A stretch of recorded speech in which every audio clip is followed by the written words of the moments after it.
Welcome to this edition of the High Strangeness Factor, copyrighted on the Paranormal UK Radio Network. I'm your host, Steve Ward. For those of you that have listened to and supported this show that Andy Mercer and I created almost 3 years ago, I really deeply appreciate all of you. The dream to do something like this started back when our guest, actually today, was beginning her research and her interest in the unknown. That's how long it's been, but not terribly long. Also, for you regular listeners, I'm sure you're aware of, although all ideas and viewpoints are welcome here, and we've had many different types of guests, I have a certain perspective of what might be behind UFOs, cryptids, and some aspects of the paranormal. And many of my ideas have a distinct Keelian viewpoint. Of course, I'm talking about John Keel, who turned the paranormal field upside down half a century ago. Today, our guest embodies the absolute best of this type of research and thought, and has done a masterful job of uncovering patterns, connections, and parallels between different cases, which include UFOs, anomalous lights, stranger than normal cryptids, if that's not an oxymoron, and some truly bizarre cases that you may not have heard of. And they're all included in her new book, Just Another Tinfoil Hat Presents. And we will give Ms. Edgar a proper introduction in just a moment. But first, let me introduce my co-hosts.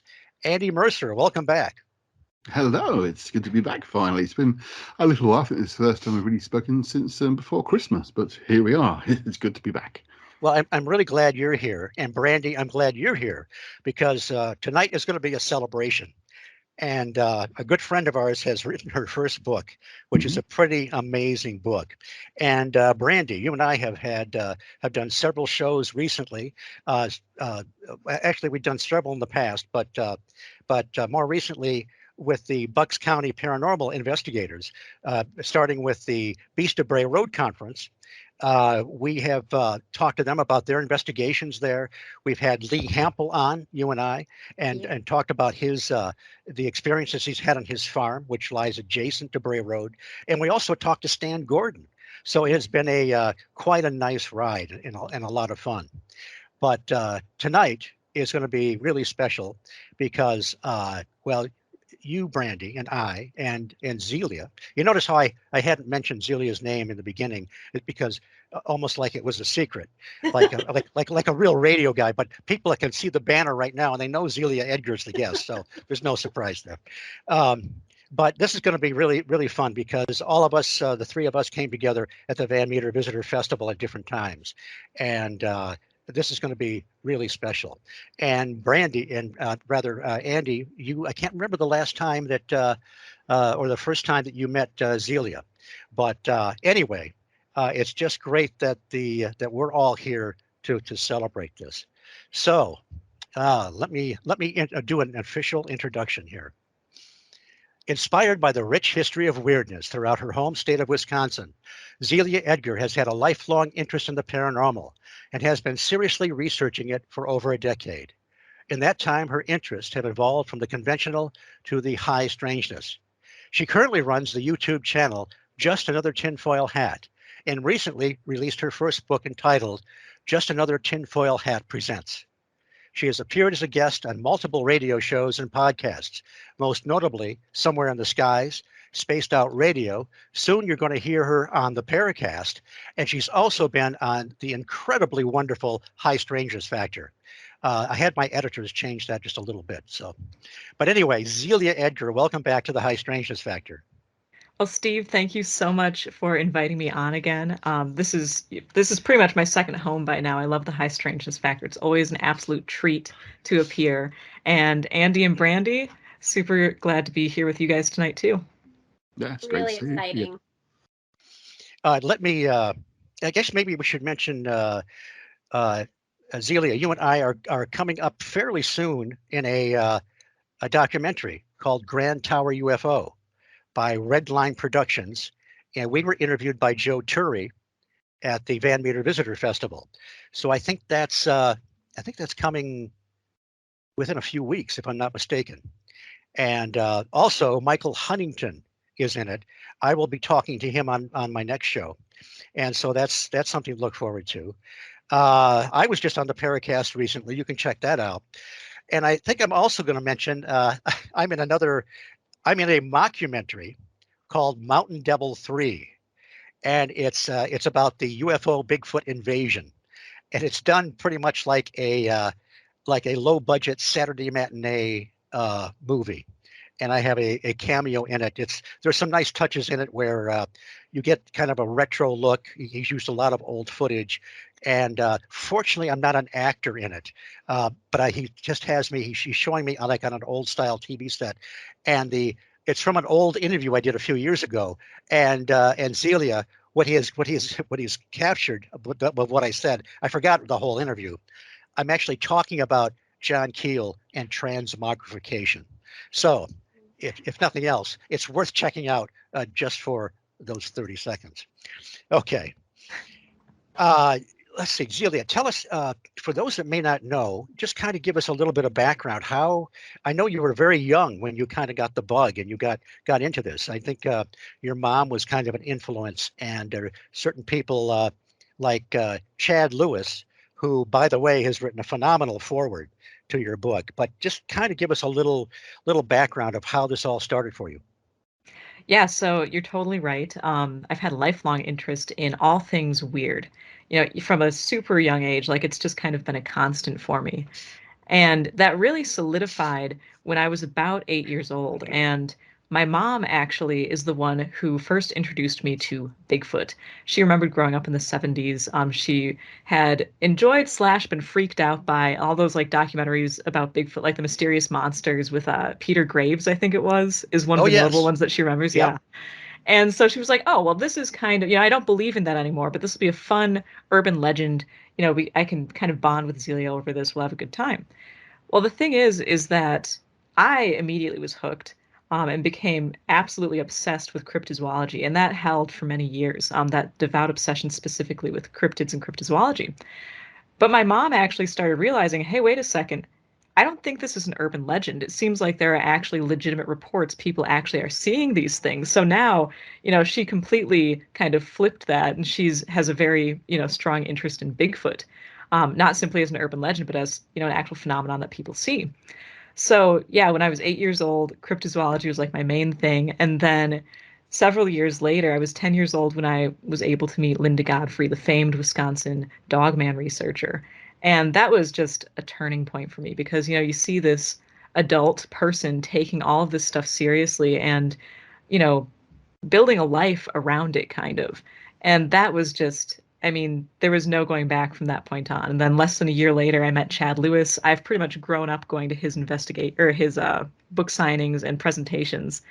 So, I mean, pretty much, the future was kind of set in stone at that point. And the interesting thing is that even though I started with that devout obsession with cryptozoology, it really did kind of move then into spectrology and ufology until I discovered John Keel in my mid-teens. And I started looking at all of these apparently separate fields as intrinsically connected. So, yeah, it's been a very long, interesting road to get to kind of where my interest resides today, which is definitely stuff that is way on the fringe of the already fringe material known as the paranormal. I'm curious, can you remember some of the maybe reports or incidents where you started to think that, oh, wait a minute, these things don't seem to be separate. They do seem to be connected. Was there any particular thing you read by Keel or whatever that did that? Surprisingly enough, and I still laugh when I think about it, but I tell myself, I was quite a bit younger. I was in my mid-teens, so I was like, okay, I could excuse myself there. It was not even reading the Mothman Prophecies that did it for me. I kind of had a convoluted thing with Keel where I actually watched the Mothman Prophecies movie, and I figured because I had read about the Mothman only as a cryptid, like, in different compilation books. And so I watched the movie, which of course is very well done and has a bunch of just high strangeness call outs going on. And I was like, well, they obviously exaggerated this. There's no way it was this crazy. So I promptly read The Mothman Prophecies by John Keel, and I realized, oh, wait a second, the movie is not nearly as bizarre as the true events. However, even at that point in time, I was still thinking I was really hardcore into ufology. actually at that point in time, and ufology in terms of, nuts and bolts saucers and extraterrestrial biological entities. And so I literally was at this point then where I was like, okay, well, obviously the space aliens were interested in whatever the heck the Mothman was. And, there was some other weird stuff going on. When I read Operation Trojan Horse is when it all just kind of fell together, because that, of course, is the book where Keel really finally, in my opinion, puts the nail in the coffin of the strictly extraterrestrial biological entity debate for the UFO phenomenon. So once I read Operation Trojan Horse, there was really no going back from that point. Well, that was, as everybody knows, I've said it 1,000 times, that's the book that has put me into therapy for a while. So, of course, I'm exaggerating, but I just barely recovered from that. And then reading Passport to Magonia by Valet, that was it. That set me on the course. And I, when I was on the Paracast with Gene Steinberg and Tim Swartz, Gene, of course, is one of the old guard. He used to have James Mosley on, Timothy Green Beckley, Alan Greenfield. Alan Greenfield is still with us. And they would talk about the old days, which I kind of knew of through living vicariously through a friend of mine that had some contact with that. But he, what Gene did, he and his then wife published a magazine called Caveat Emptor, and in the 70s. And so he's put them all, he's digitized them, and he gave me the link to them. So I'm reading the first few issues, and within, I think, the second issue, this is 1971, they're reviewing Trojan Horse. So it's very cool because it's kind of takes you back to that time period when people are discovering this for the first time. And in the 70s, Trojan Horse was blasphemy. That was just so far off the map. Let's see. So what? You're kind of a textbook example. I mean, you're an inspiration because you're someone who has set goals and you've taken the risk and you put yourself out there on YouTube videos. What was, I know you did some, I think you did some videos that were not paranormal related earlier, but that seemed to really trigger things for you. What prompted you to start the YouTube channel, and also what was it like putting yourself out there for that first time? I mean, I think I would have been petrified from the way the response can be on cyberspace. But what was going through your mind when all that happened? It was one of those things where, because I'm terrible remembering when I did all this stuff, because when I'm looking at the whole time stream, stuff just goes so fast once it starts going. But I think I started my channel in 2017. Again, not 100% sure on that, but I'm pretty sure. And pretty much it was one of those things where I was like, I love the paranormal, and I just didn't really know where to start with like doing anything with it. As by way of like, kind of discussing my research. Of course, I had been affiliated with MUFON and stuff like that. But as far as like my personal research, I was like, I don't know what to do. I had attempted, sending articles to different places. And I did get one many years ago in a magazine. I'm not even sure if it's still around. But no, when I started my channel, it was really kind of just like, we'll see where this goes. I have some ideas that I kind of just, I don't know, felt like I wanted to release unto the world. And yeah, that was the thought process behind it. And it is true. It is definitely kind of frightening to just start releasing stuff like that out into cyberspace because, yeah, it's not always a friendly place. I feel super lucky because I've gotten very positive responses for the most part. I say for the most part because there's always, that handful that's definitely not very positive. But no, I feel like I've been super duper lucky. To have, I don't know, hit just a group of people that seems responsive to at least, think of this in kind of a weirder way. Because I'll admit, and Steve, I know you've been there too. The way that when you start trying to piece together all the paranormal, like, and going up against how it's been conventionally so separate in these different fields that have nothing to do with one another, there is some resistance there. And so I feel just so lucky that, there are a lot of people who are open to looking at this whole field in a super weird Keelian high strangeness way. I've noticed how you really step out there. I remember introducing you to Brent Rains through Facebook, hoping that you and I would get on his radio show sometime, and we did eventually. Yeah. But but immediately you went to, because he's got an online magazine, and you submitted an article to Alternate Perceptions magazine, which knit caps and coveralls, which became one of your morphed into one of your talks, and even some of that has gone into your book. So it's just you're a very good example of someone that that's not sitting on their how can I put this delicately? Not just sitting down, but there. See, I can be delicate. How about that? But yeah, so it's really it's very inspiring. Well, thank you. Jeez. Well, listen, this we haven't even gotten to the book yet. It's really it's just ladies and gentlemen, this is a book about she has, what's it, 23 different cases, I think. Yep. And is it 23? Yeah. Okay. And they are, some of them are conventional, some you've heard before: Flatwoods, the Kelly Hopkinsville Goblins. Some I've never heard of, or if I've read about them in the distant past, I've forgotten about them. But and it's not just a retelling of these things. The interesting thing is Zelia and I have been on kind of the same wavelength about from the time of Trojan horse, really, for both of us. They're different in different eras, I might add, but we have been kind of geared toward, and the same is true for Andy and Brandi, for looking at things, looking at patterns, looking at parallels and connections. And they're just so well done. I was telling Brandi earlier that the book has so much weight to it and so much depth. It's very easy to read. It's very entertaining to read the stories. But then when you go in the added feature of kind of stepping back and looking at the broad spectrum of these things and connecting all these things, like the light phenomena, the faceless entities, and just on and on. It's just absolutely, the riches of this book are phenomenal. So anyway, we'll get more into that as we go on. But I wanted to open this up to Brandi and Andy, if you guys would like to get into the conversation a little bit. I've got a million notes here, which we won't get to by midnight. So please, I'd like both of you to kind of step in a little bit if you'd like. Well, I'll ask a question here. I had mentioned to Steve earlier that one of the things that I loved while I was reading this book is that, yes, you presented the cases, but you came at them from kind of an angle that maybe other people that had written about the cases hadn't noticed. But then a lot of them you kind of left open-ended questions. You didn't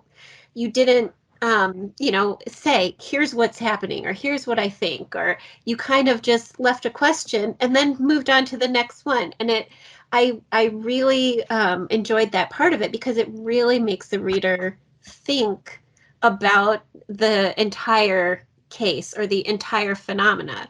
And I wondered if that was something that you wanted to do in this book. Like, did you purposely try to leave things open-ended that way, or did that just happen as you were writing along? Well, thank you. First of all, I'm going to be saying thank you a million times tonight, so I hope that you guys are okay with that. But no, thank you for pointing that out, because in a weird way, and whenever I go about almost anything, I don't know, there's like, I make weird like associations to other things I like. And so with the paranormal especially, I have major respect, and this is a total segue, for like Rod Serling and Alfred Hitchcock, and the way that they presented, their stories. And so even though this is a work of nonfiction, in a sense, I kind of tried to keep that almost like, I'm simply there kind of as a narrator. I'm not anything but almost a guide in this information, because I do think that a really important part of the paranormal is our engagement with it. Just as the human species, I think that can't be underscored enough. And so I'm glad that worked out to, just to kind of make people think as they go through, because to me, that's probably one of the most important ways that we can try and figure out anything with the paranormal, because I do tend to think that part of the paranormal is possibly the fact that it may be unknowable. And I cover this a little bit in my book as well, where Mhm. I don't think that means we should quit looking at it at all. I think it means absolutely the opposite. We need to keep looking. We need to try and understand it, because I think that at some level it is almost a key to helping us understand ourselves on like a large scale. So yeah, definitely that engagement that you mentioned is absolutely what I was going for. So thank you. Yeah. Excellent job. Well, I'd have a much more sort of straightforward question for you, Zelia. Which is your favourite case that you cover in your book? Oh my goodness. You thought that was a straightforward question. Well, Probably. So this is a double-edged answer here. And ironically enough, I believe, unless I'm very much mistaken, I'm going to be saying the first and the very last case. So the first case to come to mind is the case of the Nodolf house. And that's for strictly personal reasons. That was one of the very first paranormal cases that I was told as a kid, because it's part of the history/folklore of southwestern Wisconsin. It occurred really miles from where my grandma's house is. And so she told me that case when I was very young, and it's about these two children that are kind of, it almost seems as though they're apported out of their locked home during a thunderstorm. They're shades of the fairy faith, they're shades of missing 411. Some people have speculated alien abduction. But at the time, as a kid hearing that, it really, I feel very fortunate that I was able to experience that sort of, storytelling, in such a traditional way, because it is still, told in southwestern Wisconsin. So that's the first case that's my favorite. The second one is, yeah, I believe it's the last case, and that's the not so standard Sandusky Sasquatch. And that's one of those that's my favorite because I've literally had never heard of that case prior to stumbling across it when I was going through some old UFO magazines. And so I was absolutely floored because, so often it's like I will have heard of a case a million times over in varying degrees of clarity, with extra information, with not as much information. This was one that I was like, I've never seen this anywhere. And so that was super exciting to me. But the other reason it's my favorite is because it's simply so weird. The gist of it is that this guy had a pretty standard Sasquatch sighting. That's even how it was stated in the journals that reprinted the story. It was the standard Sasquatch sighting. And then 3 days later, he had a bedroom invasion by pink glowing humanoids that seemed like, by all accounts, almost spectral UFO type occupants. So that one, just for the sheer weirdness, is also my favorite. But then as I go through the list, they're kind of all my favorites. So I could keep going all night. And the connections there are so bizarre, but with sort of aliens showing up after the Bigfoot report. And then you think about Stan Gordon and all those incidents with strange lights and UFOs and cryptids and so forth. And throughout the book, you point out that that in a lot of these cases with cryptids, that a lot of times it seems to be preceded by some kind of light phenomena. You're really good at picking out these patterns. In fact, I complained to Brandi earlier that yes, I did. I said when I'm reading this stuff and she's picking out, seeing all this depth in these things, and I thought, I didn't see that before. I wouldn't have figured that out. I'm thinking, what the hell is this? So the only solution is to put your book in my bibliography, and then I'll just shut up about it. But in all seriousness, I'm going to get you in here because Brandi, when I read the book the first time, was on Kindle because I was going to write a review. The second time, I've gone through and I've made all kinds of notes as I like I do in the margins and so forth. Brandi, I don't think ever marks her book, but she has markers, right, Brandi? That's right. Mm-hmm. I think she has more markers than there are pages in your book. So I'm definitely going to get Brandi in here occasionally because she's got probably more questions than I do. Well, maybe could ask you this: when you do you have any kind of process when you? I know you and I are kind of wired toward Keelian viewpoints, but do you have any kind of a strategy or any kind of a thing you do when you start looking at a case, or does it just kind of flow? It's something that happens almost like automatically, if that makes sense. But I do definitely, the first thing for me is like I try to pick cases that are, that stand out to me as like something special. Because, there are, I mean, every single paranormal case, in my opinion, it is already something out of the ordinary. So it's kind of difficult when you're trying to choose between, hundreds of cases that are all strange, which one really kind of hits that mark of super high strangeness. But I do gravitate towards being interested in those particular cases. So a lot of them have to do like if the witness has bizarre effects or if there is kind of cross-boundary phenomena going on. That's initially why I'll pick up on a case. Just as, again, it's my interest is the weirder stuff. So that's definitely what I gravitate towards. But then when I finally go through it, my very first thing is I try and get as many references of the cases as I can. Because so often, especially in dealing with more retro cases, which again, that's what I tend to gravitate towards is the more retro stuff, particularly like, the 60s, 70s era of research, like the golden age, for me at least. So once I've got the case, I try and track down as many places it was published, who had it first, where did it first appear, in what journal, in what book, just so I can see kind of what the consensus is, because a lot of the times there are facts that get lost in the shuffle. So once I track down all of those, I'll read every single piece of information I can on it, and from there kind of construct what seems to be the narrative for what actually occurred. And as soon as I've got that, then it's a matter of really kind of looking at it and thinking, okay, does this remind me of anything else? Are there any other things that we've seen elsewhere? So like you're saying, the light phenomena, that's something that immediately jumps right to the front of my attention because I have a special interest in light anomalies. I do think that they are of extreme importance to the paranormal field. And so if I see something like that, I'll definitely make a note of it and I'll definitely mention it in my video or now, in my chapter.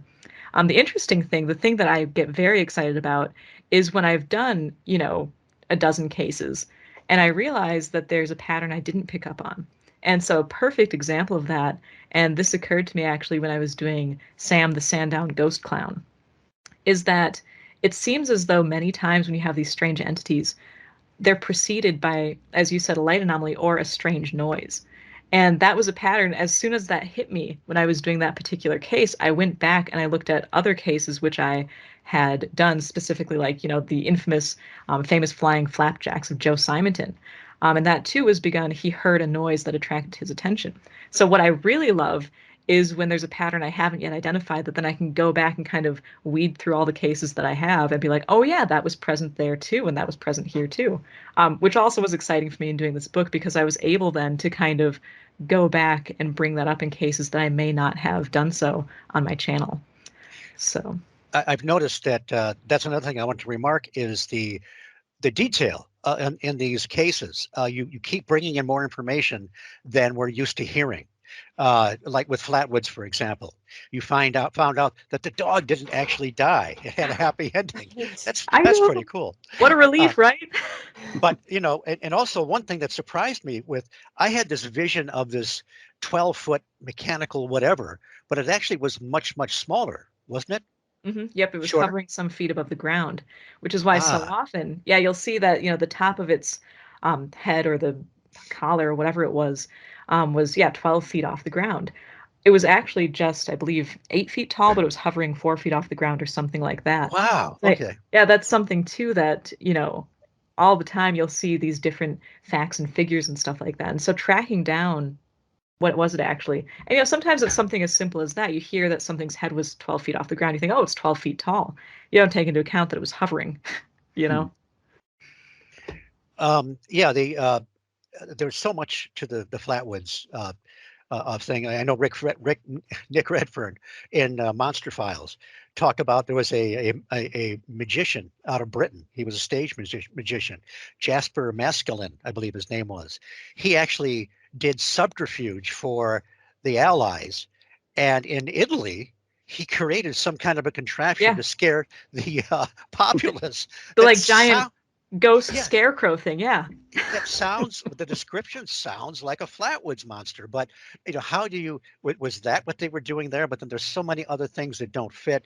I even know of a case of a Harriet Plumbrook that about 15 years ago was camping near there and saw an apparition that looked exactly like the Flatwoods monster. So I don't know what to make of that. But there's just so much here. God, Brandi, I'm going to turn it over to you again. I'm going to have to look through my notes. But I know you've got, we've only hit one of your markers, so you've got at least 50 more.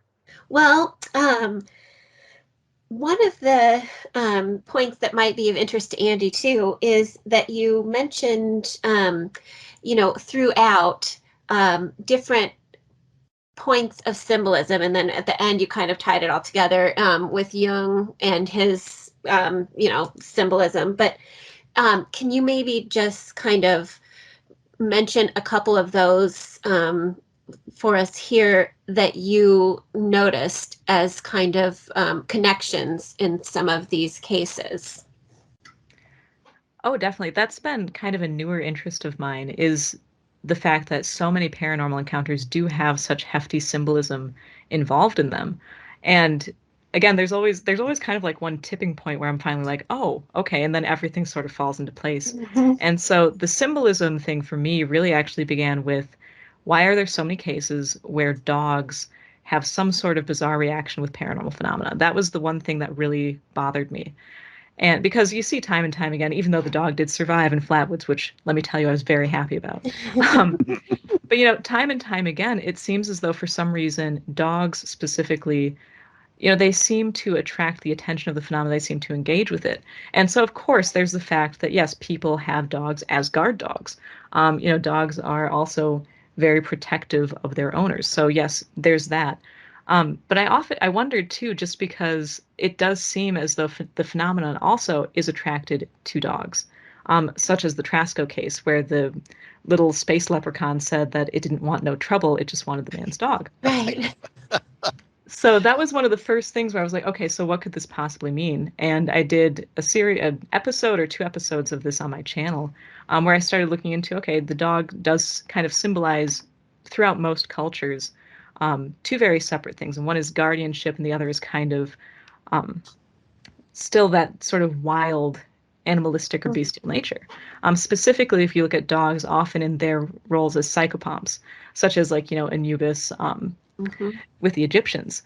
And the other interesting thing is that very often, too, they're also associated in mythology with waterways. So such as, the Fenris wolf, out of its mouth flows the river that divides worlds. And you see this quite often. So if you look at this kind of universal symbolism of the dog as, if you sum it up particularly with death as both protector and desecrator of the tomb, you have this weird kind of duality, which you see often throughout paranormal phenomena. And so, yeah, that was one of those. And I do realize too, like there's a lot of back and forth. And I think that's another important aspect of the paranormal, is that often, as soon as you nail down almost one thing going one way, you also nail down the other thing going the other way. And so that was what really kicked off my interest in the symbolism throughout paranormal events. Because too, back to the dog thing. I mean, you see that even in the Alan Godfrey encounter, where of course he remembered that he had been taken into the craft, and inside the craft he had this classic alien abduction type scenario, and there was, for all intents and purposes, the black shuck.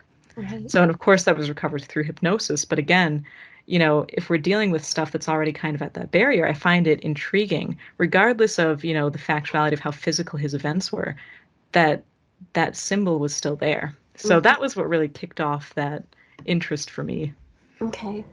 And you brought up other symbols such as the crossroads and the bridges, which were, those are kind of like you called them archetypal symbols that everyone kind of understands in some form or another. And doorways. Right. Yes. Yeah, and it's these like even recently too, I was intrigued by how often the hand seems to be of importance in paranormal phenomena. People see disembodied hands in relation to ghost phenomena, even cryptids, and even UFO encounters. And so I started looking into that, and again, we have yet another very old, very human, universal symbol in something that's supposed to be unrelated to us for all intents and purposes. And I think that all of these things kind of point to the evidence that there is a tie between paranormal events and, the human subconscious mind. Absolutely. Brandi, I'm going to let you go ahead if you'd like. Okay. Well, on that note then, you mentioned the, I think it was Keel that said that maybe some of these things, these occurrences, stem from our own mind, as if we might be causing them. and you gave an example of where he thought of an entity that was covering its neck with clothing because it might have had gills. And then the next thing you know, somebody was reporting an entity to him that they had seen that had gills on their neck. But I wondered if these things are coming somehow from our own subconsciousness, then what about the people that experience things that never thought of this before or have no, conception that anything like what they witnessed could ever even take place? That's the question that I am like, that's yes, yes. Yes, same here. No, yeah, I that's could probably throw an answer in for that one, actually. We're Okay. really talking about the collective Go for it, yeah. unconscious. Just very briefly, everybody knows I'm a Jungian psychotherapist, or psychotherapists use Jungian techniques. And one thing we talk about a lot is the collective unconscious, that certain symbolism and ideas connect deep within that are beyond our personal awareness and at a deeper level. So you get this kind of uniformity of experiences from people who have no connection with each other, but also have no history with each other and no obvious cultural connection, but yet can experience a very similar phenomenon and see it in a certain way because it's reaching much deeper. And I think the point that's often made about this stuff coming from the subconscious, it's not individual personal subconscious we're talking about, it's the collective unconscious, the deeper level, the interconnectivity that exists in symbolic form. I mean, it's never directly connected to the personal unconscious, it's always symbolic. So you get things like you mentioned, the hand, the black dog, the large black beast. These are all kind of archetypal imagery that exist within human psyche as a collective, not just as individuals. So I think that kind of, for me, covers that sort of area. It's kind of how I tend to view all sort of paranormal phenomena now, has been as aspects of that collectivity. That's not to say it doesn't exist beyond us, because that's not what I'm saying at all, but as I often say the same thing about the idea these things have amorphous form, often started as lights or noises. Something else I've noticed that Zelia has, a lot of these more interesting cases start off as a light source or a sound, and then more becomes from that. So it's almost like it uses our understanding, our experiences, our ideas to create what we are now seeing. The source is external to us, but the form it comes to us is reached from within us as a collective subconscious mind, world mind, if you like. So I don't know if that makes any sense at all, but there you go. Yes, Well, no. it is the paradox between some of this does seem like we're dealing with physical entities from elsewhere, but much of it, as Zelia demonstrates in her book, and Keel and Valet have, seems like it's sort of a joint effort between something within us and something outside of us. But you're about to say something, Zelia? No, that is what Andy said is exactly kind of where I am currently. It seems like most of these are sourced in that, collective unconscious and those more universal, very old, very human symbols. The thing that I find interesting is that then again, too, you have like the Keel case where it was obvious that his particular thought process was used. And so the intriguing thing for me is that I feel like, you do have maybe particular individuals such as Keel able to almost imprint their thought process on whatever this is. But no, yeah, that's what Andy said is exactly kind of where I'm at with because there are so many of these cases that fall so neatly into that, again, kind of more universal symbolic or archetypal experience. So yes. There's a couple things that I look for to what determines a great writer. They have great catchphrases and they'd invent their own terms. I give you lost in transmogrification. That'll be the title of your next book. I forget exactly where you used it, but that's awesome. But Thank you. Also flopped projections. And if you'd like to talk about that a little bit, because throughout the book you talk about how some of these entities are kind of misshapen. They're kind of lopsided. You had the teardrop ear with the flight suit entity. You had I think maybe some of the frog creatures were a little bit misshapen. Sometimes they don't make any noise. They're kind of translucent, and then maybe later on they do make noise or leave footprints. There's all these inconsistencies there. And you also, along with that, you ask the question, do these things manifest because we're there? You make a great case for the Oh gosh, what was that? That funny looking thing, the the thing with no face that came up to the car when he was washing his windshield. Oh, Yes. oh, the Winterfold Wonder, the Winterfold Wonderful Wonder. Spectre. Yes. Yes. Yes. You thank you. I'm glad you wrote this book because I can't remember anything. I actually read it twice, Oh. but we asked the question, could this thing have manifested 10 feet down the road? But I know there's so much in my question, but you deal with the entities that aren't quite right. There's things about them, and that almost goes back to the ancient idea of the manifestations of the devil. There was always something not quite right about them. But if you could expound on your flopped projections, I would love to hear it. Sure thing. So, yeah, that particular concept of flopped projections kind of occurred to me when I was looking into the Enfield horror, which of course was this freaky three-legged, pink-eyed thing that terrorized a small town in Illinois in 1973. And the thing that just bothered me, and again, this is coming from someone who was literally obsessed with cryptozoology, as in undiscovered physical animals, for the better part of her childhood. And so something that always stood out to me from way back then was that if there's one, there has to be a population. And of course, that's the argument used against, any of these sightings. People just write them off saying, well, you couldn't have seen this insane, gigantic Bigfoot or whatever because, there's not enough room to support the population. That's a whole nother debate. But in the case of a strange three-legged creature, it warranted a closer look because, okay, there's nothing else really like this that we can correlate it to be like, okay, it was, some bizarre offshoot. Where did it go? Where did it end up? Physically, it really should not have existed. And that's where the problem lies with so many of these creatures is that physically, they shouldn't exist.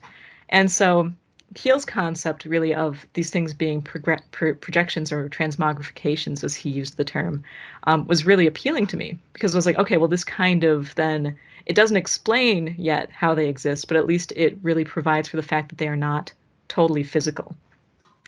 And when it came, though, to the Enfield horror, I do wonder if many of these really super bizarre ones, yeah, like the Enfield horror or even the Winterfold Spectre, where there are very neat, like if you see something that looks like a Bigfoot, we call it a Bigfoot, it's good. If you see something that looks like a Dogman, we call it a Dogman, and we call it good.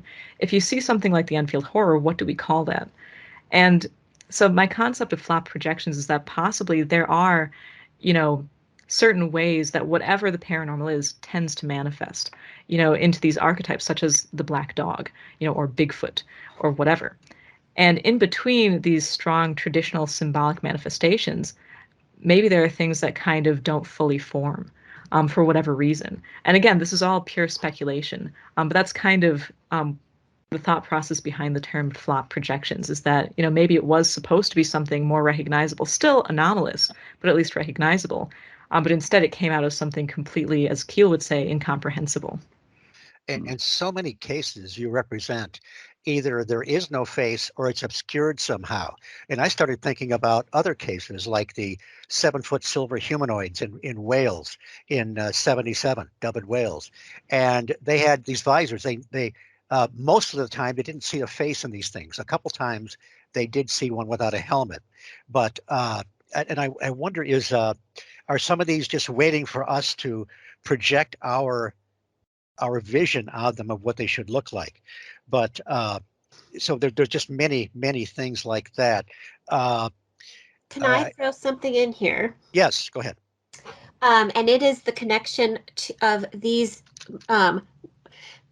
misformed or not completely formed entities with John Keel's connection of things occurring at garbage dumps, because that really struck me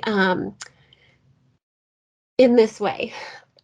Originally, the garbage dump, I guess, of Jerusalem was Gehenna, which turns it into our definition of hell in a Judeo-Christian, I guess, world. And so if these things are not complete in their formation and they're seen in these garbage dump / hellish areas, does that bring them into like association with a demonic spectrum, or is the demonic spectrum the same as something maybe that isn't necessarily viewed as demonic, but coming from the same place, which might be a garbage dump area? And I'm not sure if I made my point here, but do you see any connection there? That makes a lot of sense to me. And actually, you brought up sort of a tangential thing that I've been thinking of recently, which is that because for some reason, I have been ruminating over why garbage dumps. I know that sounds probably really funny, but I don't know. Maybe in the town where I live, we're getting a new garbage company, whatever you call that. So maybe that's why it's been on my mind. I don't know. But recently too, I was actually thinking of the relation between garbage dumps and because you mentioned, Gehenna, the disposal of bodies. Mm-hmm. And that's something too that was where my kind of speculation kind of ended. But to me, it seems as though a lot of the symbols with the paranormal too, in my opinion, they seem to have a lot to do with the division between life and death. And a lot of people talk about liminality in the paranormal. And so that's something that, I do definitely see that kind of running through many of these encounters. And specifically too, I think the thing with dumps is that often they, were located also like in kind of like the wastelands, like away from town. This is a place where you don't want to be. And so it's intriguing that too, with the paranormal, a lot of these cases happen in these areas where you wouldn't necessarily linger. Again, though, for every pattern that you nail down, it's like something else happens that'll totally disprove that. You've got Bigfoot running around in the suburbs, so, Right. It makes you think of course, the Mothman sightings. That was in the rather unpleasant parts of the Point Pleasant area around the what's the area called, Steve? You know what it's called? Yeah, the TNT, TNT area. yeah. Yes, was, thank you. Yeah, I mean, polluted. it's Yes. sort of The munitions unpleasant, dump, yeah. unpleasant. Yeah, exactly. Yeah. Again, it fits that kind of idea of that sort of liminal in the sense of being you just don't want to go there because it's unpleasant, but it also seems to be like a source or a magnet to unusual phenomena. Again, I wonder if perhaps the presence of dead bodies in particular areas like the garbage dumps outside Jerusalem, which is Gehenna, of course, as you mentioned. Again, the kind of energies that might be involved in these bodies that are left, that are altering the atmosphere. So, just a thought. I'd just throw that in there. Mm. By the way, Zelia, I wanted you to know I got your Scooby-Doo reference. You made a Scooby-Doo joke in there. And even though Scooby-Doo was beneath me when I was in high school and didn't watch it, I still, because I'm very well versed in pop culture, I picked up on it. See, Scooby-Doo was why, even though I fully accepted the presence of Bigfoot, I didn't believe in ghosts for a long time. Well, the Rosedale, was it? Monster? The Roachdale monster. Roachdale monster. They called it Roro. You have to be careful how you say that because you sound like Scooby-Doo when you say it. So. Yeah, that's another one of those too that seem to be able to kind of tread the spectrum of physicality and immateriality. It's one of my favorite cases. Yeah. And was that the one that it attacked a bunch of chickens and just ripped them up, but didn't actually consume them? Yeah, nothing was devoured. They were just totally mutilated, like over 100 chickens. Yeah, that was a weird case. And that was that too, so you have this extremely physical attack. And then you have the people saying it was sometimes translucent. They couldn't hear it, or the, bullets would go right through it. It wouldn't trample down the grass until it did. Truly a bizarre case. And a lot of these that are accompanied fogs and mists. That's a reoccurring theme in so many of these. And some of them, like the Sharpsville Shambler, they found a 30-foot flattened circle, like for all practical purposes, a crop circle or a saucer nest. Oh yeah, and see, these are just the more you look for this sort of thing, the more it shows up. Because the presence of these flattened circles of grass, crop circles. I mean, it happens all the time too, and I think it was actually pointed out in Where the Footprints End that what we call a Sasquatch nesting site could, if you saw that with a ball of light or something, suddenly now we call it a crop circle. And that's something that I've picked up on too, is that depending on what is observed in conjunction, we really put definitions on the more anomalous and amorphous aspects of this stuff, such as the anomalous lights or the mists, the flattened vegetation. If we see it in a place where we'd expect a ghost, well, it's due to ghost. If we see it in a place where we'd expect a Sasquatch, well, it's due to Sasquatch. Or perhaps and a I think fairy that, ring. Exactly. And so I think that trying to kind of isolate all of these things and realize that as a matter of fact, maybe the importance is the fact that why are we getting these flattened circles of vegetation? Why are we seeing these lights? Regardless of what we think may be causing or accompanying them. To me, that might be the real important side of it. Yes, I, absolutely. I know you had one case where they were experiencing all kinds of bizarre light phenomena in the house. I remember years ago reading a 2-part article in UFO Report chronicling all kinds of strange effects of light in conjunction with abductions and so forth. And Brandi and I saw at the Lee Hamples farm off Bray Road, his trap cameras would catch like beams of light shooting down and sometimes just stopping or refracting in the middle of nowhere. And so, there's something really going on there. It's not just a matter of, a camera isn't going to snap and stop light, in midstream. Mhm. So, but there was that one case where much of what they experienced was just really, really bizarre light phenomena, which I can't recall. The walking tree stumps of Pioneer Mountain. Yeah. I love that case. And that was another one too that I found the briefest mention of it in John Keel's The Complete Guide to Mysterious Beings. And, it was mentioned in a few other, kind of compilation books.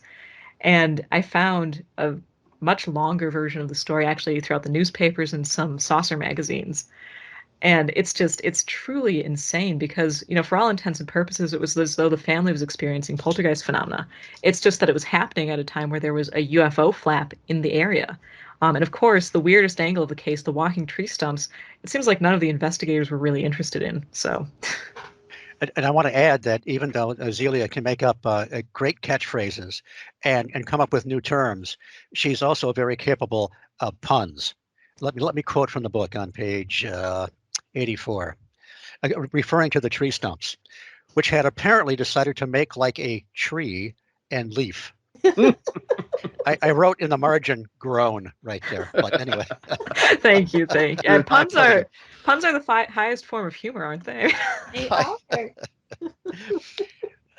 And you are listening to the High Strangeness Factor, copyrighted on the Paranormal UK Radio Network. I am Steve Ward. My co-hosts today are Andy and Brandi, and we are talking to Zelia Edgar about her new book, Just Another Tinfoil Hat Presents. Let's just segue for a minute. It's the I think Disgruntled Dystopian Publications that did the illustration for your cover. Yes. And you had some input, right? Yes, he approached me and he was like, hey, I'm going to be designing the cover. So is there anything you don't want? What are you looking for?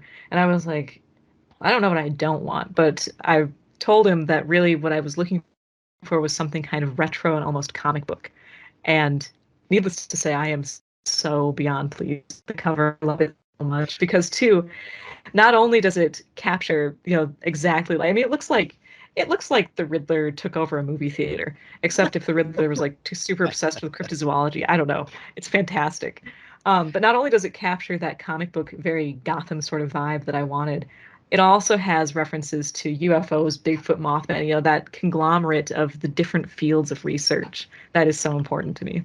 So yeah, I'm so thrilled. And tell us about the interior illustrations. So I am also just so pleased with, I have 5 illustrations for, 5 of the different cases. And those were actually done by my sister, Chloe. And she is an artist and she really did a fantastic job with these. And it's especially special to me because I've got 2 younger sisters and Lily, not really into this sort of stuff.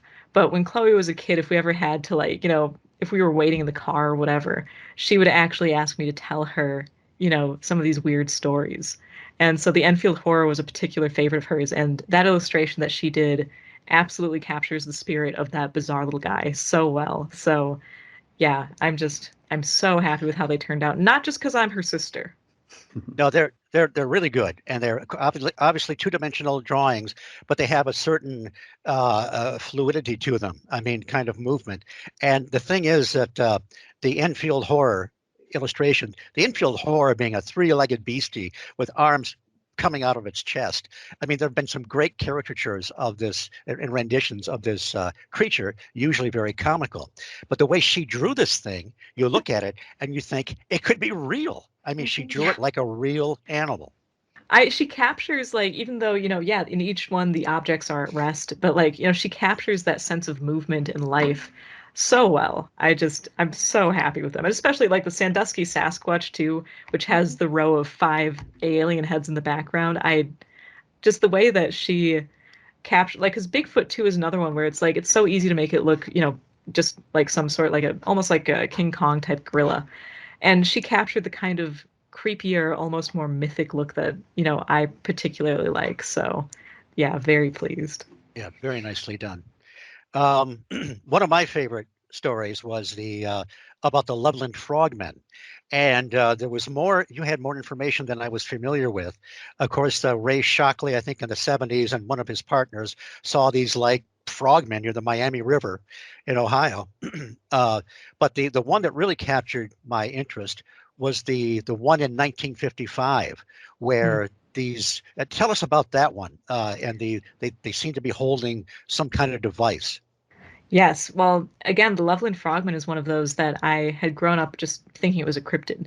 And of course, I was more familiar with the 1970s sighting of, yes, the frogman that then people claimed was just a sick iguana that then they claimed was actually not just a sick iguana. I was way more familiar with that frog leg of the, case. Oh, But anyways. But then come to find I had to out, bring up the puns, didn't I? Go ahead. yeah, I did. I see. I'm going to punish you all now. So. Oh, geez. It's working. It's working. Okay, I'll stop. But what I was not as familiar with was that there was actually a rash of sightings in 1955. Again, in Loveland, Ohio. And the weirdest one was the Honeycutt encounter, where there was a guy who was a short order cook, and he was going home in the dead middle of the night. I believe it was around 3 a.m, when he said that he thought he saw 3 crazy guys praying by the side of the road. Well, newsflash, they weren't actually 3 crazy guys praying. What he actually was seeing were these 3 bizarre short entities. And these are some of my favorite, like, of the weirdest entities ever, because he said that not only were they asymmetrical, on one side of their bodies was like markedly larger than the other side, but that they were bald, and in place of hair, they had what he described as like corrugated hair texture, like when a baby doll has that plasticky hair texture. And so he actually pulled over to get a look at these things. And strangely enough, and you get this time and time again too, he said that the entire encounter, he wasn't scared at all. He was totally fine. He just wanted to get a good look at them. And so there were 3 of them standing there along the roadside. He got the impression, another thing that comes up all the time, people saying, well, I got the impression that, and then they go into some very detailed concept that, how the heck would you be getting this information? But anyway, he had the idea that they were communicating with something in the woods. And the front being was holding this rod or chain, which he said was emitting these blue-white sparks. And it was holding it over its head, and then at one point it actually dropped it and appeared to almost tie it around its ankles. So very, very strange encounter. And there were several other encounters there at the time, accompanied by, UFO sightings. But yeah, that particular one of the weird shining chain, actually, Valet refers to it as the Loveland Gnomon, because of, they were wearing these bizarre, almost like tunic style type pants, and correlated, to more classic encounters with gnomes. But yeah, that's truly one of those really weird ones. Because the strangest thing too is that as he pulled away, he actually said that the only reason he left was because he wanted someone else to share in this weird encounter. That's when he became terrified. And so that's another angle that you see so often, where it's like the witness is in this bizarre, almost suspended state of calmness throughout the encounter. And then as soon as they leave the area, they realize, oh, I should probably be scared. Yeah. Like they're mesmerized at the time until something happens to kind of wake them up out of it. Yeah, especially leaving the area or leaving the presence of the beings, or if the being leaves the presence of the witness. Whenever it seems that, almost the extensive contact is broken, whatever that effect is seems to dissipate. And weren't there lights that either preceded this or were in the same area at the time? Strange lights seen in the sky? Yep, yeah, around the same time there were, several UFO sightings of strange light anomalies in the sky. Two, there are other weird cases. One occurred in the neighborhood of Loveland Heights, and this was a fantastic case where actually two different families, or couples, I should say, experienced something. One of them said that they woke up in the night because their dog was going berserk. And again, we have the dog reacting first to something strange, but they looked around the house. They didn't see anything weird. However, there was a terrible odor, like a swamp, coming from outside. It was so bad they had to close the window. Well, that same night, actually, the dog awakened their neighbor. And so this neighbor lady decided to go and see what was the matter, looked outside and saw a small being that she described as looking like it was covered with leaves or foliage. However, if that's not weird enough, she turned the light on and it vanished. As soon as she flipped the light, back off, it would reappear. So, and she tried this a few more times, and each time it was the same effect. So there was definitely something going on, but again, you don't really have a cohesive. It's not like everyone saw the strange asymmetrical, baby doll headed gnomon at the same time. They each had very different encounters to something absolutely strange. And I couldn't help but think of some of the reports that Stan Gordon collected, that in the when all the Bigfoot and UFO sightings were going on, there were a couple cases where there's these Bigfoot creatures, which by all accounts, they would shoot at them, they would be unaffected, they would disappear sometimes. But one of them was holding kind of a glowing ball, like a device, suggesting that perhaps some of these things were a little more intelligent. They're actually holding some kind of, just like these little frog guys were holding a wand or something like that. And they're both in conjunction with lights in the sky, both some kind of a strange cryptid. There may not be any connection there at all, but except that it's very difficult to explain why they're there at all. Well, and yeah, and this is, a great point where it seems like kind of regardless of what people are reporting. Like, again, if you're using just these two examples of, everything that Stan Gordon's talked about, where it's mainly Bigfoot-like creatures, and then, the cases in Loveland, Ohio, where it was these, bizarre diminutive entities, even though they didn't really correlate to one another. It seems as though almost the same thing happens, with the same sort of strange accompanying aspects of light anomalies or whatever, regardless of what people are actually reporting, like regardless of the entities involved. That's something that stands out to me, at least. The one you call the Wetzel weirdo, is that the guy that had a scarecrow-like head and a beak? Yeah. Okay. And webbed feet? I don't remember if that one had. It had long clawed arm or long clawed hands. I mean, the poor sap probably just wanted to be a Bigfoot, but it just couldn't quite pull it off. Well, and the Wetzel weirdo, along with the flight suit entity, those are two that I've seen in the annals of Bigfoot research. I'm like, what the heck are these two guys doing here? In Wetzel's case, he said that the thing was scaled not like a fish, but like leaves. So already that's a step away from Bigfoot. And then it's just made even weirder by the fact that he had to actually say, no, it wasn't like fish scales. It was like it was covered in leaves. And then, too, of course, the flight suit entity, that one is another one that just, there's no real spot for it to belong, in the different drawers of the paranormal, because it was this bumpy pouch-covered entity that the kids involved said it looked like it was like the pouches on a flight suit. And it did. It had that one asymmetrical, large, teardrop-shaped ear. So, and I love that case, too, because then that had tons of attendant light phenomena that all ceased upon the crossing of a certain road, almost like when Ichabod Crane was being chased by the Headless Horseman. But, too, in that case as well, not only was it just orbs of light and bizarre flashing lights, there was also what appeared to be a humanoid figure made out of light. So, fantastic case. And that was a case, I'm going to turn this back over to Brandi because I know she's got at least 35 markers that she hasn't even touched yet. But that was a case where the vehicle wouldn't start. Perhaps it was happenstance. It might have been like the script of every B movie where the creature's there and you can't start the damn car. But then you have the Doc Priestley, the Marlington encounter with the classic Bigfoot by the side of the road, and it stops the car twice and burns out the engine. And we've talked before about all the other things that seem to affect batteries and cars and so forth. I was going somewhere with that, but so I'll take it, Brandi. Well, speaking of the light anomalies and the various entities actually emitting their own light,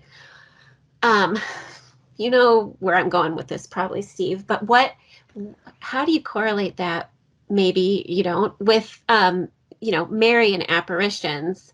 that, have been seen where, there's a light anomaly happening, or the apparition is glowing or comes out of a ball of light. Like, is any of this, do you think, in the same realm, maybe just seen differently by people? Or I would say absolutely. Keel and Vallée both have talked about Marian apparitions and other religious apparitions as being simply part of the phenomenon. And I'm sure that's probably not the most popular opinion in the world, but it is one that I happen to share. And it seems too as though, this whole thing, the messages generated by the phenomenon vary wildly. Some people will experience this and their life has changed for the better. Some people will experience it and their life has changed for the worst. Mm-hmm. And I think that, again, in dealing with Marian apparitions, there are a lot of correlations, especially to, UFO contact. Because there's tons of cases of UFO contact where a very similar message of the world has to repent, faith and goodwill, promises of things getting better. I think it is all definitely part of the same whatever this is, and I think that, it's interesting because I feel like Keel took a very cynical view of it by the end of it. And I can't blame him. He experienced a lot of stuff that seemed to lead directly to tragedy, especially with the events of Point Pleasant, regardless of how connected the Silver Bridge was to the Mothman. That's hotly debated. You can tell that Keel really thought that, chasing the phenomena, you'd end up just kind of chasing your tail.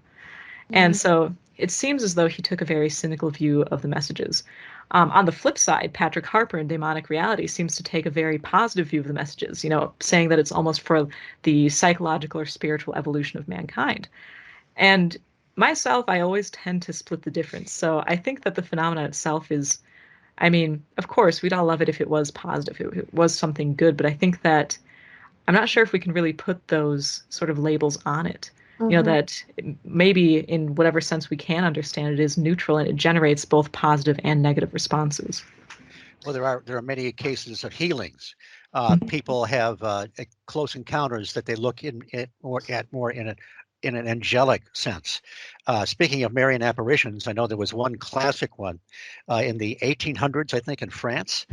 Two sheep herders encounter in the gully. They see this glowing object that could be an egg-shaped craft, perhaps. The door opens or parts, and there's a woman inside who's crying, and it turns out it's Mary, upset about the world conditions. And then even in Dyfed, Wales, and the Dyfed Enigma, Pugh and Holliday cover all this bizarre stuff, 7-foot humanoids, little short guys, egg-shaped craft, animal reactions, the whole thing. The whole thing started when the people that were on the Ripperson farm, they were living in a caravan, a trailer near the coast before they actually had the farm.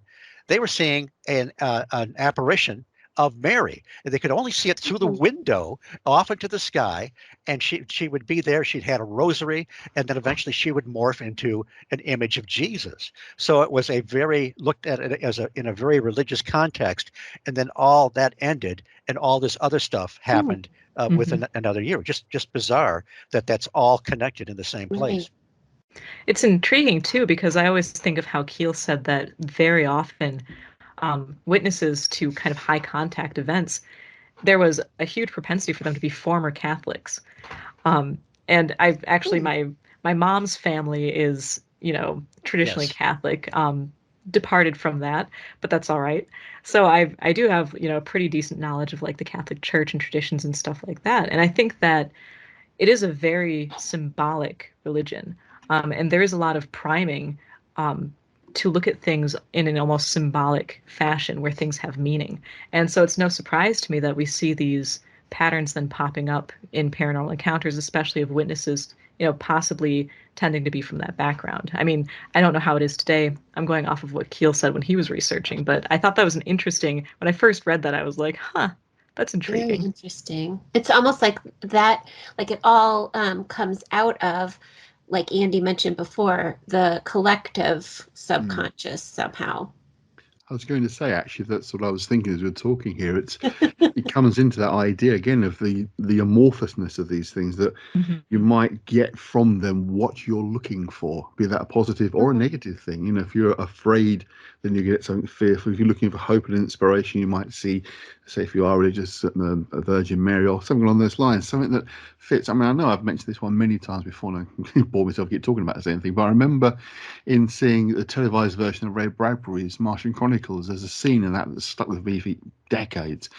Basically, in short, this priest is forming the first Christian church on Mars, and he's at the altar working, doing something, and the door opens behind him, and something walks in, and the Martians will take on the form that's projected onto them. And basically, the priest looked back and saw Jesus standing there. And essentially, the aliens basically said, "You're seeing me in this form because it's the form you're forcing me to go into."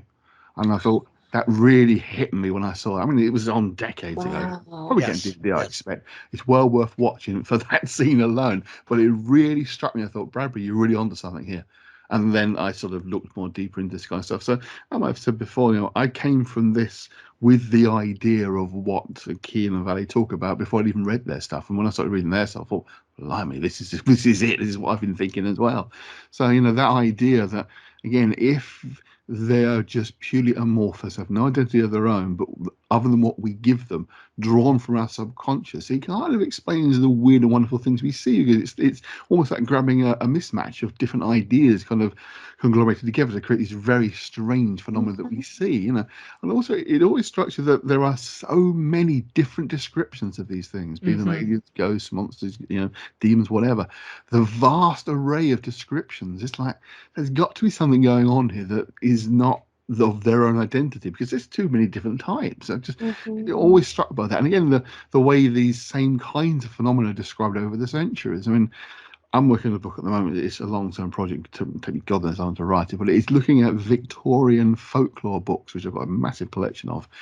I wrote a book a few years back which collects all spells and charms from these Victorian folklore books, but there's also lots of very, very strange encounters that people have, first-hand experiences that the folklorists have collected.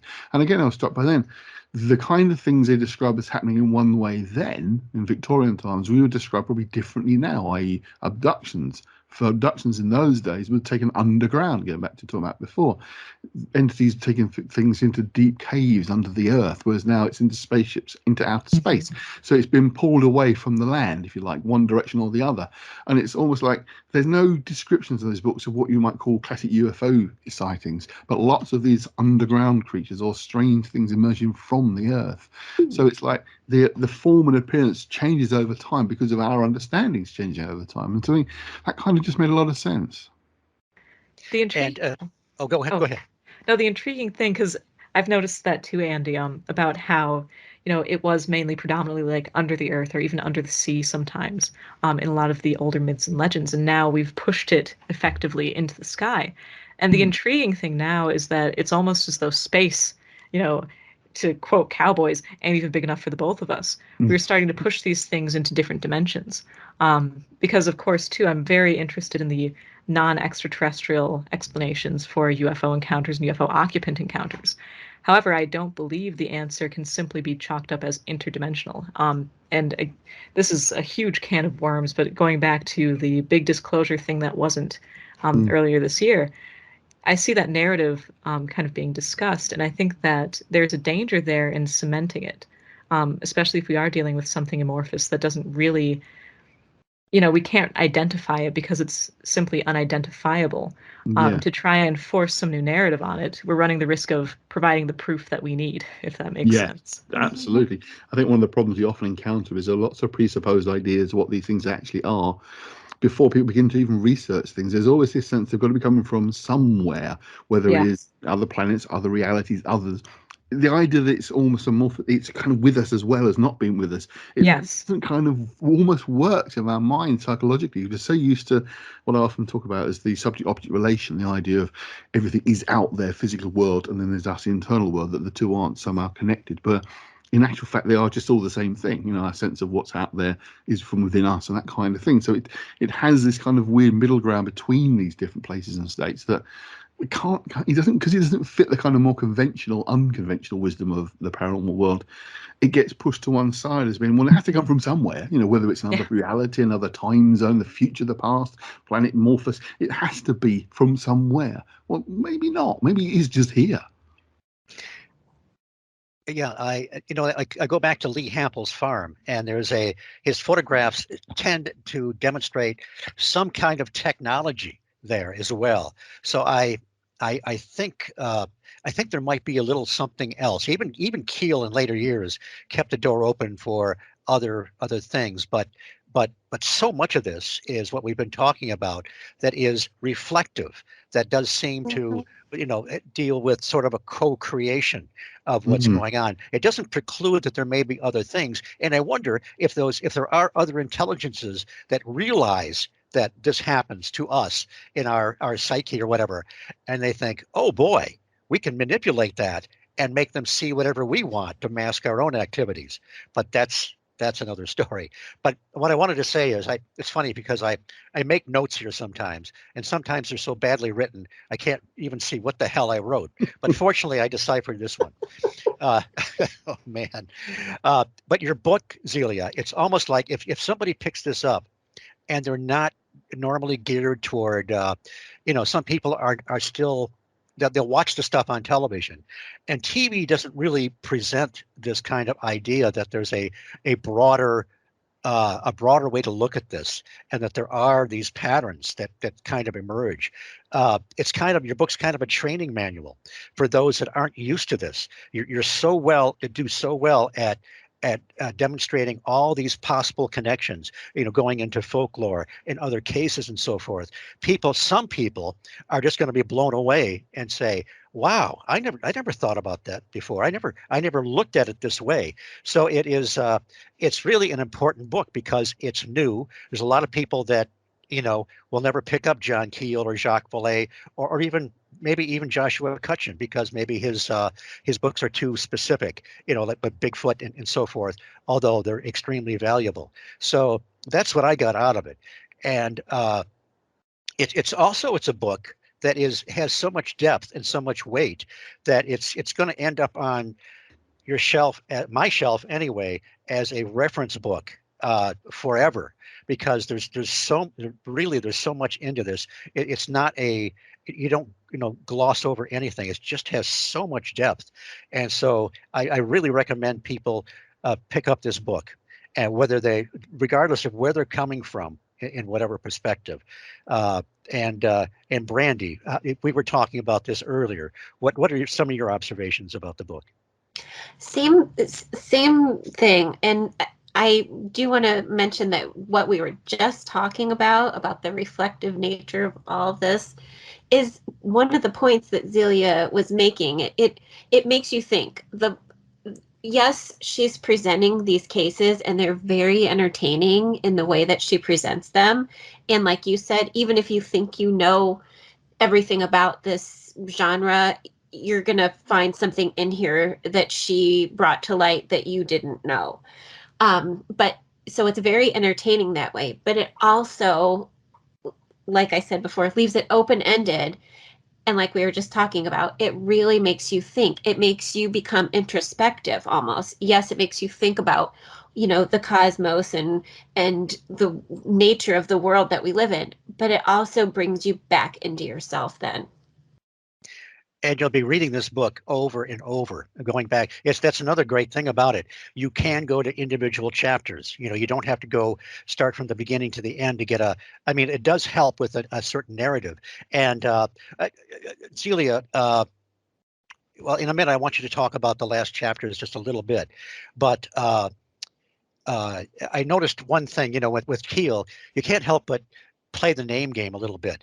A young lady, I think her name was Reeves. Is she the one that was experiencing all the light phenomena? Yes, the light phenomena and the walking tree stumps. Yes, okay. Well, there's a lot of Reeves in that have had UFO encounters. I can't remember them all, but there was a John Reeves in Brooklyn, Florida, that encountered some kind of a strange looking, in quotes, spaceman. There's Bryant and Helen Reeve that did a flying saucer pilgrimage. They went all across the U.S. I mean, there's certain names that aren't terribly common, like Smith and Jones, that keep popping up.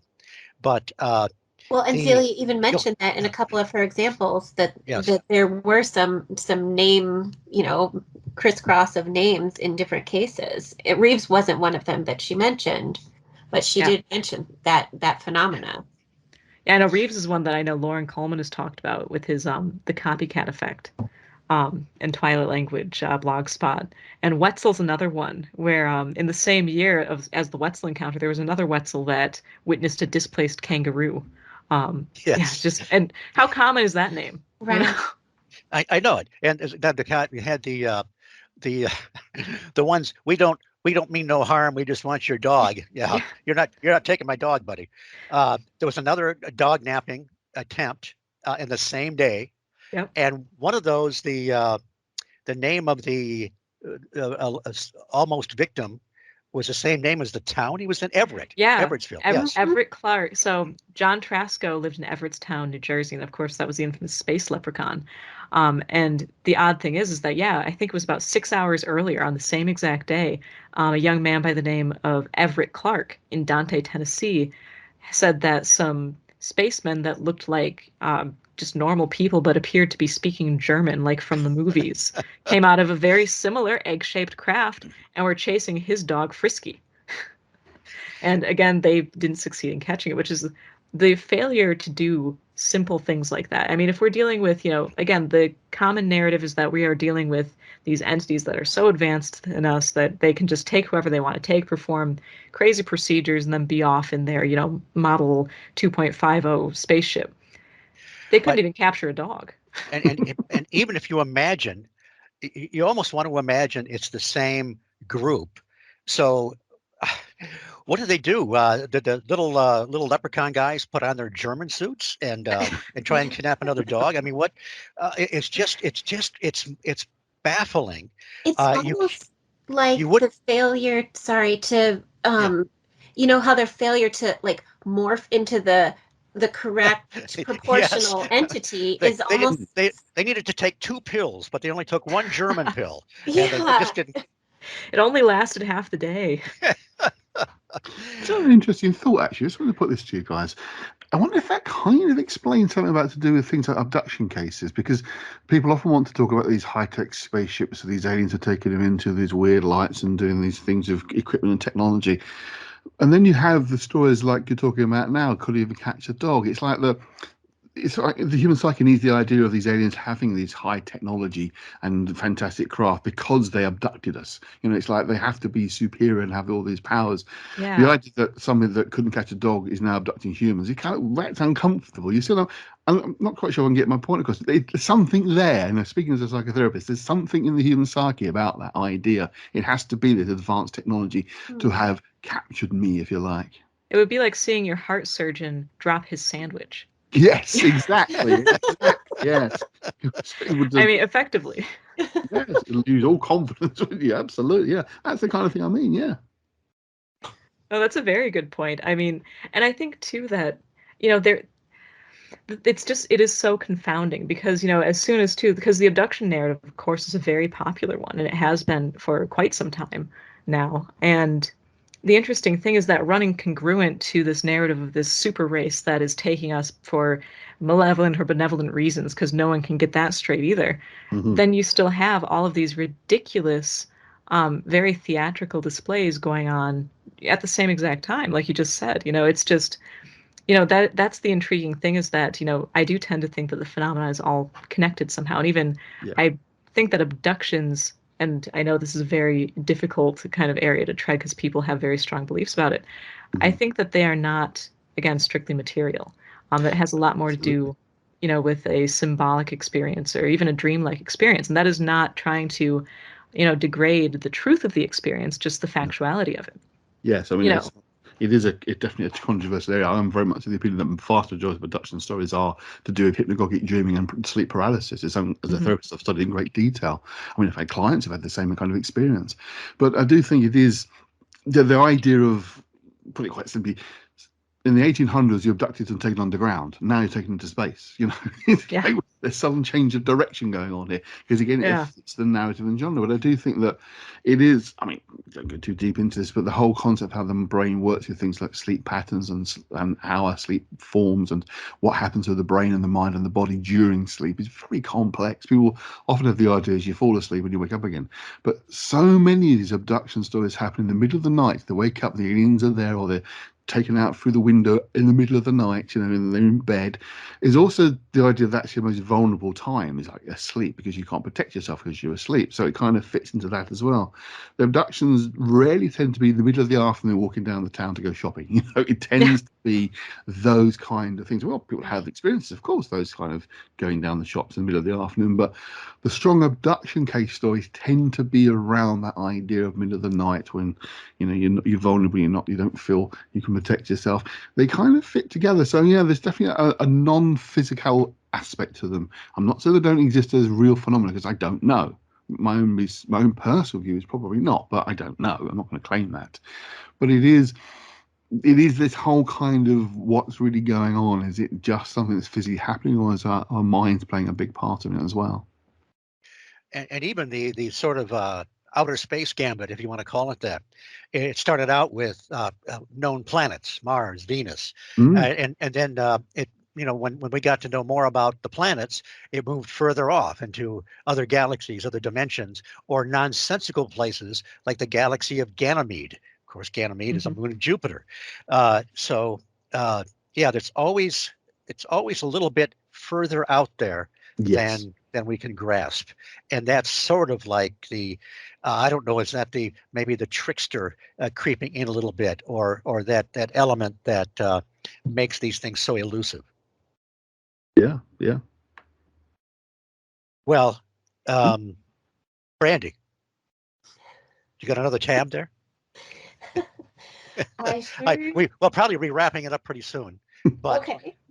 But I could just keep going for, you know. Yeah, well, speaking of the you know, being there or not there, I mean, we did talk about the chickens that were ripped to shreds. That was actual physical evidence of something having been there, whether the something was physical itself or not.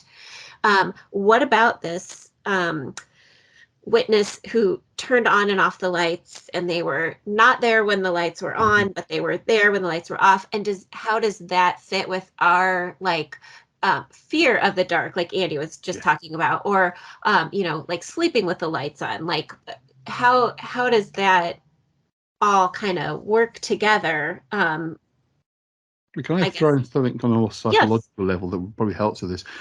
It is true. Often these things are experienced in the dark or low light and seem to be more threatening in the dark. We are predators. Fundamentally, we are predators. We seek animals down to eat. I mean, whether you're vegetarian now, whatever. But, you know, historically, we've always been predators. And predators' primary function, or primary sense, I should say, is sight. That's the most important thing.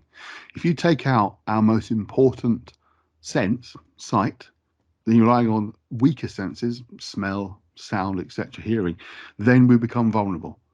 We are vulnerable to attack from other animals and, you know, obviously in more recent times other tribes, etc. So not being able to see because it's dark or low light and not be able to determine what we're looking at plays a huge part in this. This is why, you know, ghosts are mainly seen at night in the dark. You know, I'm absolutely certain. I mean, my first ghost experience was in the full daylight of sunny summer's afternoon. But majority of people, when they talk about ghostly experiences, all talk about the night, the dark, you know, because we lose that. The most important sense that we have is weakened or goes completely if it's completely pitch black, and we're reliant on senses we don't usually rely on so much. So there's always that sense of vulnerability, this fear of something being there. And perhaps some of these entities, phenomena, are tricksters, as Steve mentioned, that almost take advantage of that. So they appear mainly at night because we feel more vulnerable. We're kind of caught up in the experience, but a bit more than would be on a sunny summer's afternoon. Yeah, that makes a lot of sense. I think too, the weird thing is, because you mentioned, you know, the fear, we have that innate fear of the dark. the ironic thing is that very often it seems as though a lot of these entities are afraid of the light. Which that dichotomy, I wish I would have realized before writing the book, because I do specifically talk about their fear of the light, but I didn't relate it to the universal human fear of the dark. Because very often, you bring up the Loveland Heights encounter where the woman would turn the light on, it would vanish completely, turn it back off, and there it was. There are so many of these encounters where it seems as though our greatest ability to affect any change on the phenomenon, whether it's an entity or a light anomaly itself, is through the use of our mundane lights.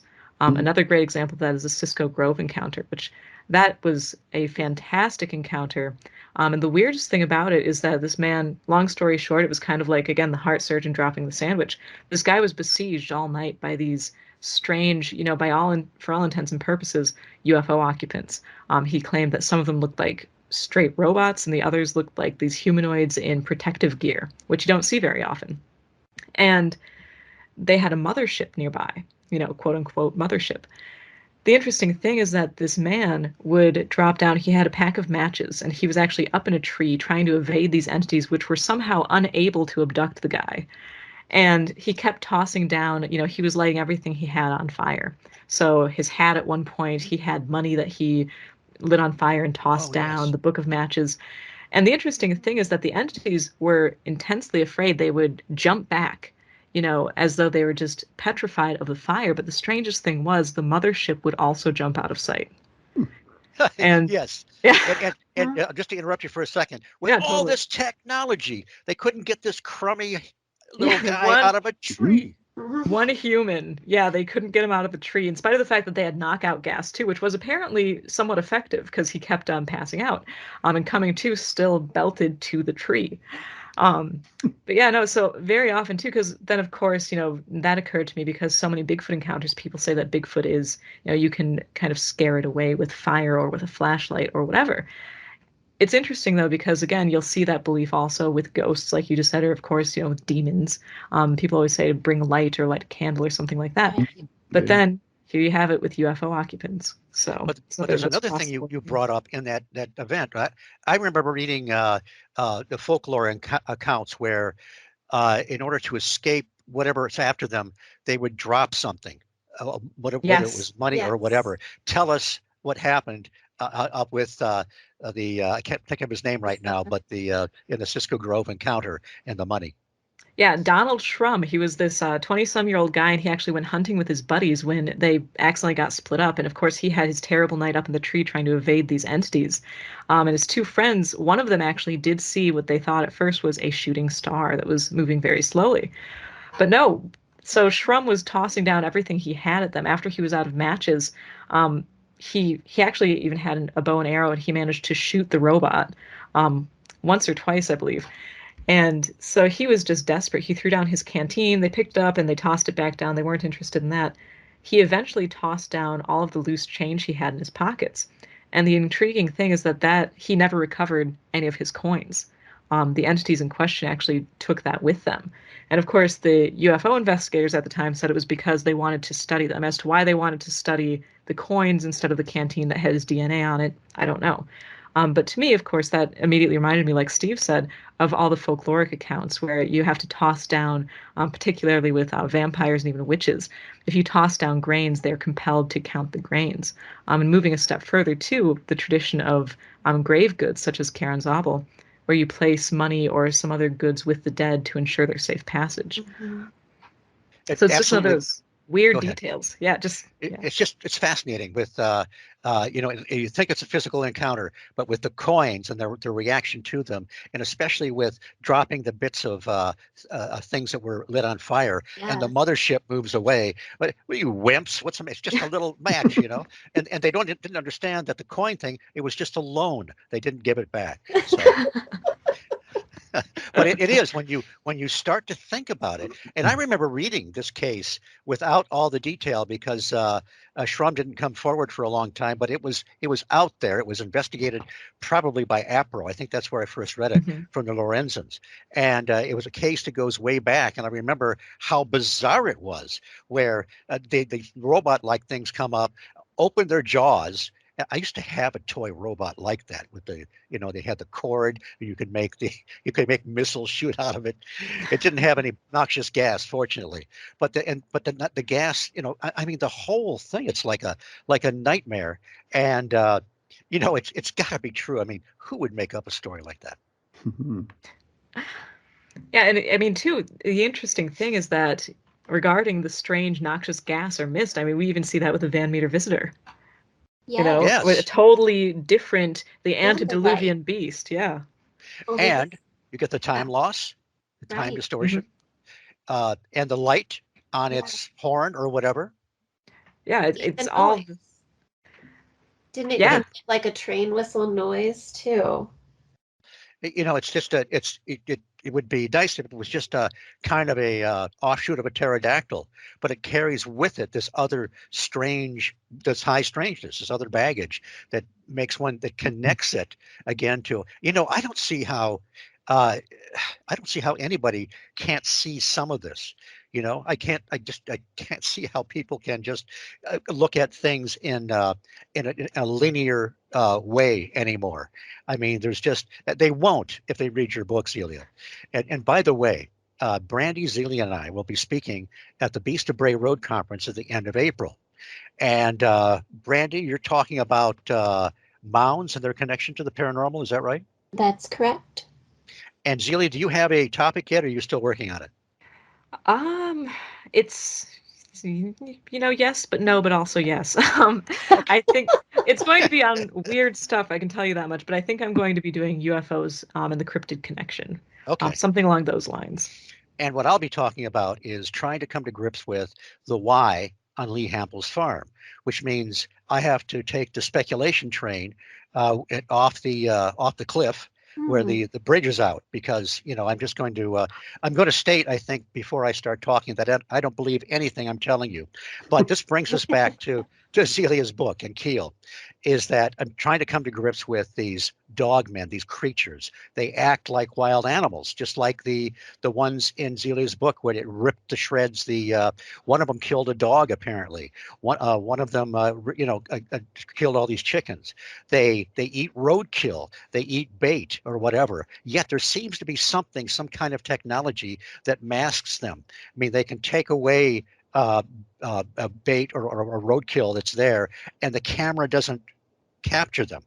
Or sometimes it captures part of a silhouette. There's something bizarre. It's almost like, Zelia, maybe you can help me out here, but Keel was talking about how these things sort of come into existence, transmogrification, and when they're here, they act like animals do, but Mhm. then they go somewhere because you can see the tracks just stop in the snow, and it hasn't gone anywhere.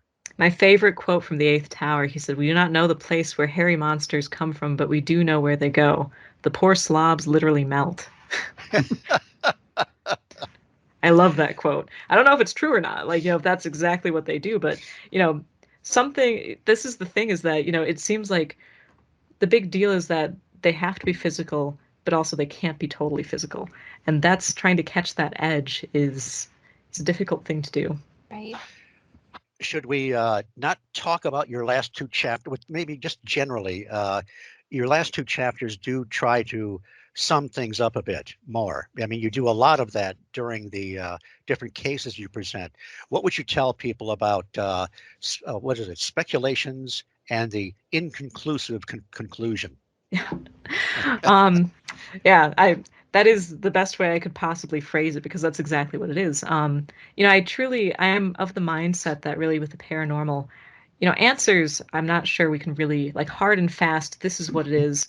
I'm not sure we can really come by that. And so if we can leave with, again, speculations or questions, I think that that's really the only way to handle it. Because as I said kind of at the beginning of this program, you know, to kind of backtrack a little bit even further than that, when I was a kid, really interested again in cryptozoology, I was certain that you could just walk into the woods and you could bag a Bigfoot somehow, some way. That was my goal in life. I wanted to prove Bigfoot. And then when I got interested in ghosts, I wanted to prove that ghosts exist. And then UFOs, I wanted to find that crashed saucer with little alien bodies, and the truth would finally be known.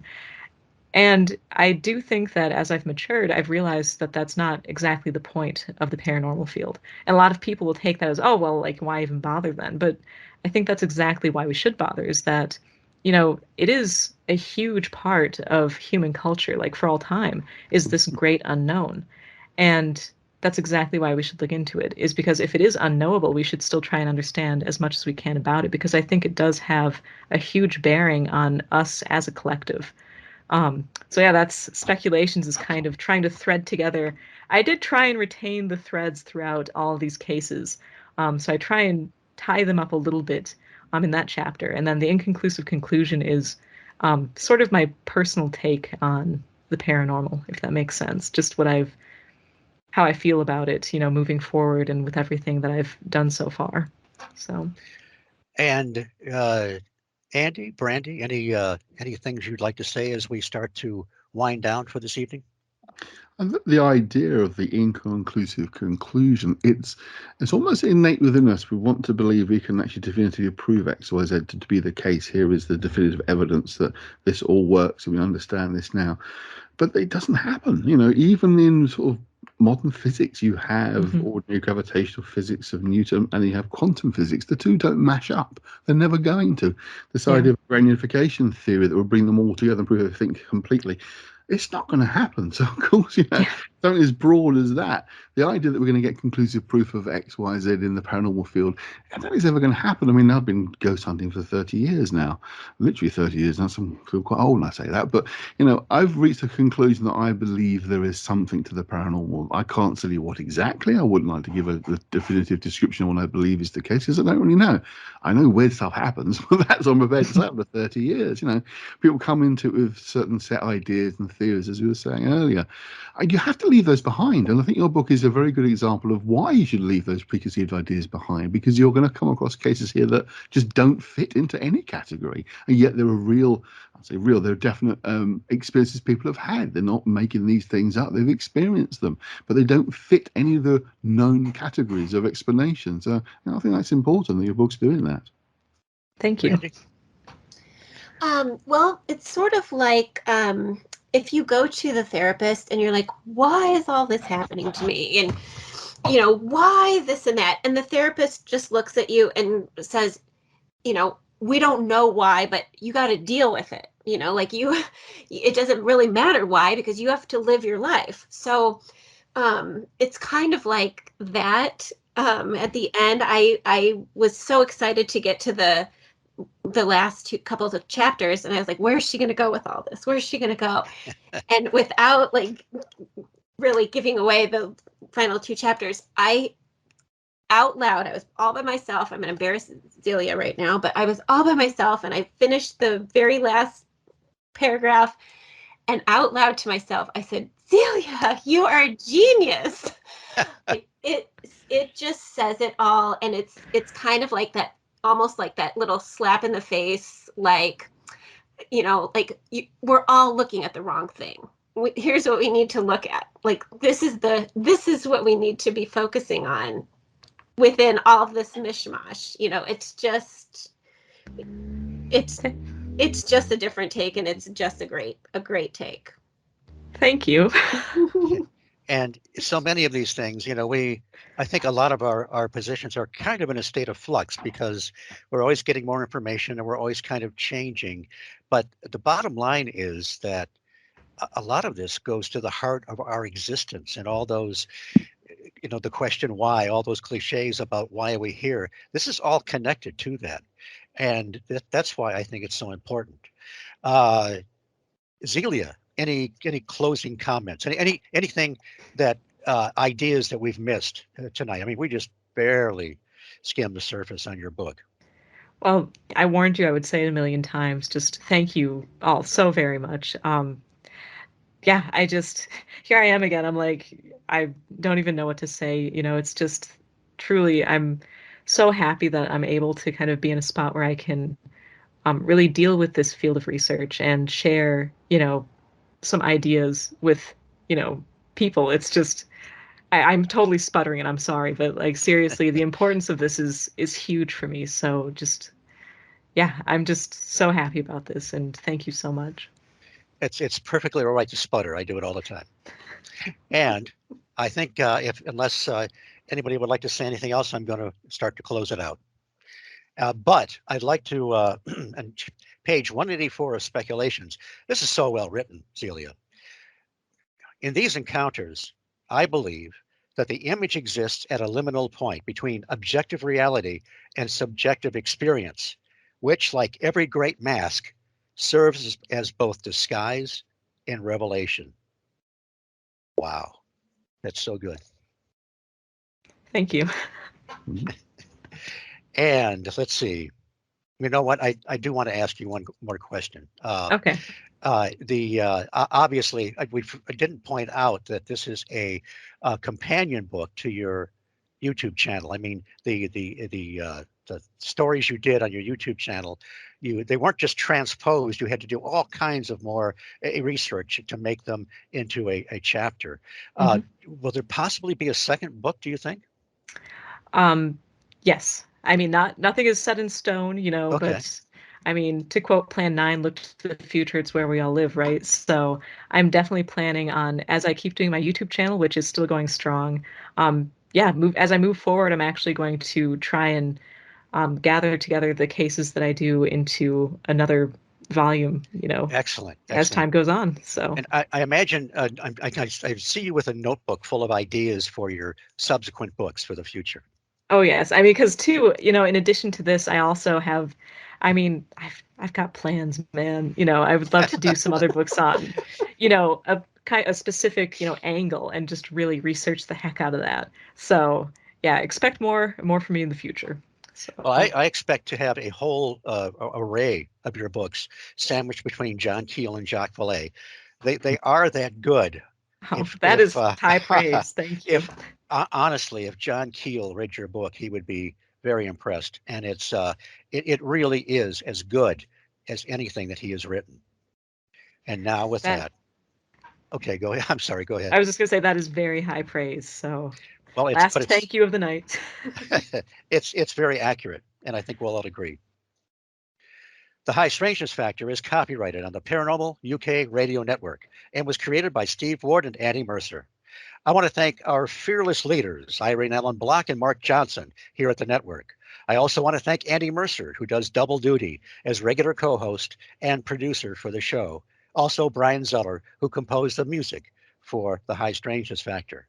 I can also be heard on Mac Maloney's Military X-Files Weekly as a correspondent, where you will hear me do a report from the Fringe every week. I have a Facebook page called The Phantom Menagerie, and watch for me and Zelia and Grand Tower UFO, a documentary that should be out soon. And again, Zelia, Brandi, and I will be speaking at the Beast of Bray Road conference at the end of April. And I am Steve Ward, your humble host here on the High Strangeness Factor, a displaced Yank on the Paranormal UK Radio Network. Thank you for listening. I will see you all again in a fortnight. Take care.